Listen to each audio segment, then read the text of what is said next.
गांव की गलियों से शहर की सड़कों तक, दिल राजनीति की गलियों से दिल्ली की संसद तक, देखें हर खबर भारत केसरी न्यूज पर।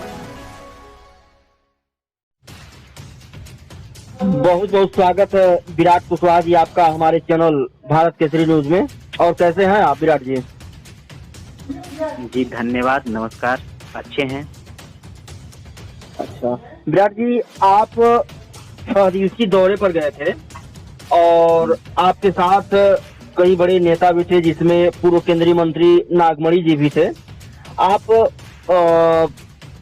सिवान के बाहुबली और कई बार सांसद रह चुके डॉक्टर शहाबुद्दीन जी के घर गए थे, जिनके पुत्र हैं ओसामा जी, उनसे भी आप मिले।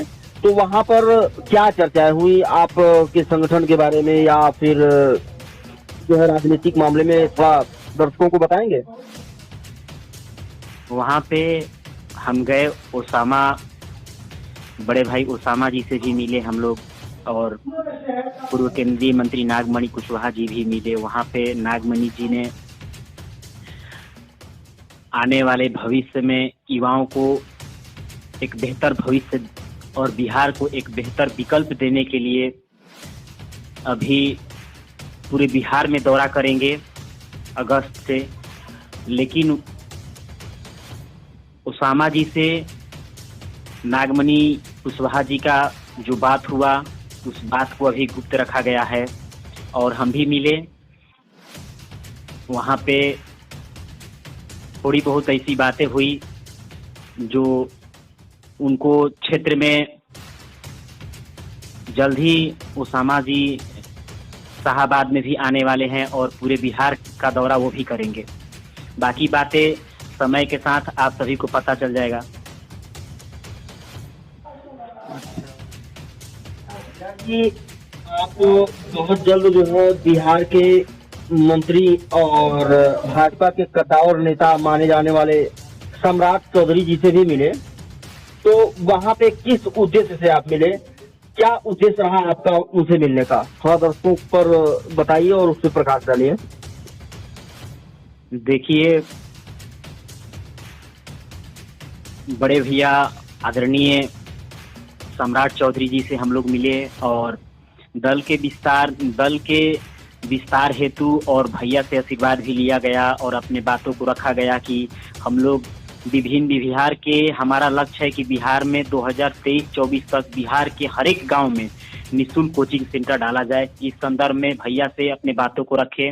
वहां पे माननीय मंत्री साहब जी ने हमारे कामों को सराहा और भविष्य में हमें हौसला दिया कि भविष्य में आप ऐसे ही बेहतर काम करें। और जल्द ही जुलाई से वो भी पूरे बिहार शाहाबाद की धरती पर आने वाले हैं और युवाओं से मिलने का काम करेंगे। क्योंकि हम युवा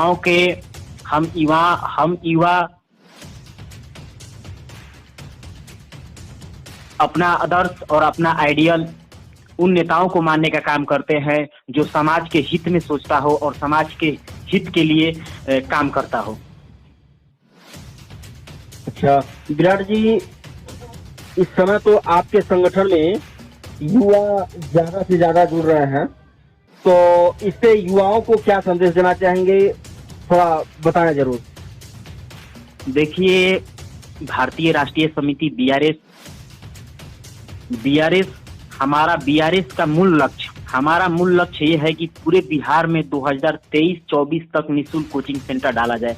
हम हमेशा से आपके माध्यम से, चाहे जितने भी हमारे मीडिया प्रभारी के लोग हैं, सबके माध्यम से बात पहुंचाते हैं कि बिहार में जो शिक्षा हालिया स्थिति है वो बिल्कुल चौपट हो गया है। शादी समारोह के लिए 150 लोग जाने के लिए अलाउड है, किसी भी यात्रा पे लोगों का जाना अलाउड है। लेकिन ऐसा क्या रीजन है जो शिक्षा के क्षेत्र में सरकार बच्चों को एक विद्यालय और एक कोचिंग संस्था पे मात्र 20 से 25 बच्चों को भी जाने में सरकार असमर्थ घोषित कर दे रहा है? आखिर क्या रीजन है?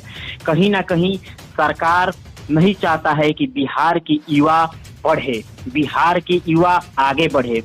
इसीलिए हमारा लक्ष्य है कि कि ज्यादा से ज्यादा लोग जागरूक हो के, हमारा जितने भी युवा भाई लोग हो अब समझदार हो जाइए, क्योंकि सरकार से आप आवाज नहीं उठाइएगा, अपने बातों को सरकार तक नहीं पहुंचाइएगा, तब तक ये सोई हुई सरकार आपके फेवर में कोई भी बड़ा कदम नहीं उठाएगा।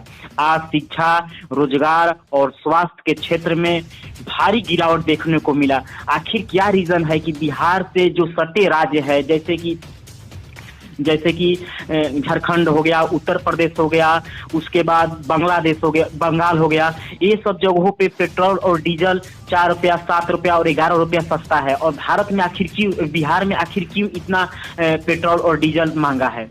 कहीं ना कहीं सरकार इसके विषय में कुछ नहीं सोच पा रहा है।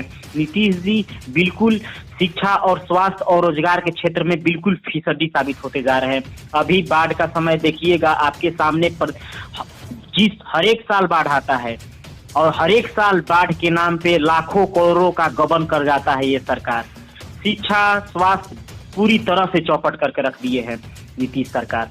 खासकर युवा से हम अपील करेंगे, जितने भी छात्र छात्राएं हैं उनसे अपील करेंगे कि आप लोग एकजुट होइए, और जरूरी नहीं है कि हमारे साथ जुड़कर ही आप समाज में बदलाव ला सकते हैं। शिक्षा के क्षेत्र में कोई बड़ा पहल कर सकते हैं, आप भी अपना कोई संगठन बनाइए और शिक्षा के क्षेत्र में जागरूक फैलाने का काम करिए। जी बहुत बढ़िया। अच्छा विराट जी, जैसा कि आप अगर समाज की बात की जाए तो आप कुशवाहा समाज से बिलोंग करते हैं, तो उपेंद्र कुशवाहा जी से आपके कैसे संबंध हैं, कैसे रिलेशन हैं, थोड़ा इस पे कुछ बताएंगे? देखिए, उपेंद्र कुशवाहा जी जब सीएम, उपेंद्र कुशवाहा जी को जब सीएम प्रोजेक्ट किया गया, तब उनके साथ पूरा कौम खड़ा था। हमारे राजनीतिक गुरु नागमणि कुशवाहा जी भी खड़े थे, श्री भगवान कुशवाहा जी भी खड़े थे, बहुत से समाज के गद्दावर नेता उनके साथ खड़े थे। लेकिन कुछ उनका पर्सनल इशू था या उनका पर्सनल बिहेवियर था आपस में, जो उन लोगों का जमा नहीं, और वो लोग अलग हो गए। लेकिन हम ज्यादा कुछ इस पर टिप्पणी नहीं करना चाहते हैं। उपेंद्र कुशवाहा जी समाज से ही आते हैं, और शिक्षा के क्षेत्र में बदलाव लाने के लिए उन्होंने कदम भी उठाया और आमरण अनशन करने का काम भी किया। और हाल ही में ना वो हमारे उनसे कोई ऐसा नहीं है कि उनसे हमारा कोई पर्सनल कोई मैटर है या उनसे कोई प्रॉब्लम है। हमको राजनीति में हमसे काफी सीनियर हैं और काफी कुछ सीखने को उनसे मिलता है। सर जी, जैसा कि इस समय चर्चा बिहार में जोरों से चल रही है कि अब बिहार तीसरे मोर्चे को मांग कर रही है, बिहार के लोग तीसरे मोर्चे का मांग कर रहे हैं, तो इसी को जहां तक हम जानते हैं कि इसी के संबंध में आप और भी कई नेता और पूर्व केंद्रीय मंत्री नागमणि जी भी ओसामा साहब से मिले, तो कुछ राजनीतिक लोगों का ये भी कहना है कि बिहार में मुख्यमंत्री कुशवाहा समाज से और 2 उप मुख्यमंत्री जो एक मुस्लिम समुदाय से हो और एक जो है किसी अन्य समुदाय से हो, तो क्या कहीं उस नाम में कहीं ओसामा साहब का तो नाम नहीं चल रहा है? इस पे आप क्या कहेंगे? देखिए, अभी तो नवंबर में कुशवाहा महासम्मेलन करना है और पार्टी बनाना, ये तो भविष्य की बात है। ये हमारे आदरणीय पूर्व केंद्रीय मंत्री नागमणि कुशवाहा जी और ओसामा जी, ये सब लोगों पे डिपेंड करता है। लेकिन सबसे पहले हम आपको एक बात बताना चाहते हैं कि 1994 में पूर्व केंद्रीय मंत्री नागमणि कुशवाहा जी के द्वारा पटना के गांधी मैदान में विशाल सम्मेलन किया गया था, जिसमें उस सम्मेलन के बाद कुशवाहा समाज के लोगों ने हर एक पार्टियां में अपना योगदान दिया, बढ़ चढ़ के योगदान दिया। और 27 साल बाद फिर से नागमणि कुशवाहा जी अपना पूरा ताकत लगाकर पटना के गांधी मैदान में कोई महाशक्ति प्रदर्शन करेंगे, जिस महाशक्ति का उद्देश्य बिहार के हर एक वर्ग के लोग उस महाशक्ति प्रदर्शन में बढ़ चढ़ कर हिस्सा लेने का काम करेंगे। अभी 2 दिन पहले ही सिवान, छपरा और गोपालगंज में पूर्व केंद्रीय मंत्री नागमणि कुशवाहा जी का दौरा हुआ। काफी भारी मात्रा में युवा एक्टिव दिखे और बढ़ चढ़ के हमारे साथ कदम से कदम मिलाकर चलने का हौसला और ताकत उनमें देखा गया। और आने वाले समय में बिहार के राजनीतिक में बड़ा बदलाव नागमणि कुशवाहा जी के द्वारा दिखा जाएगा। चलिए ठीक है।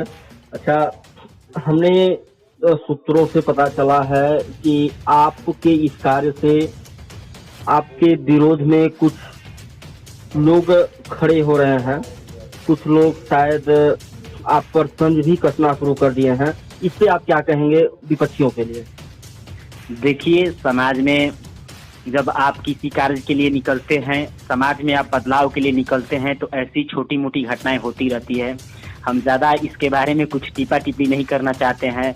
अगर किसी को प्रॉब्लम हो हमारे कामों से तो डायरेक्ट आकर हमसे बात करें। बहुत से ऐसे लोग हैं जो ये भी बोलते हैं कि विराट कॉल नहीं रिसीव कर पाते हैं, और बहुत से लोग हैं जो बहुत बातें बोलते हैं कि विराट कुशवाहा ये करते हैं वो करते हैं। ये सब बात राजनीति है, ये सब बात होते रहता है। थोड़ा विरोध भी होना चाहिए। लोग क्या बोलते हैं, क्या करते हैं, क्या सोचते हैं, ये जरूरी नहीं है। हम क्या करते हैं ये जरूरी है। और हमारा लक्ष्य 2023 तक पूरे बिहार में निःशुल्क कोचिंग सेंटर डालना है। लोगों के बात में आकर हम राजनीति नहीं छोड़ सकते हैं। अगर औकात है तो मेरे सामने आकर बात करें लोग। ठीक है, बहुत बहुत धन्यवाद विराट जी कि आप हमारे चैनल भारत केसरी न्यूज से जुड़े और हमें अपना कीमती वक्त दिया। इसके लिए हम आपका हृदय से आभार व्यक्त करते हैं। जी नमस्कार।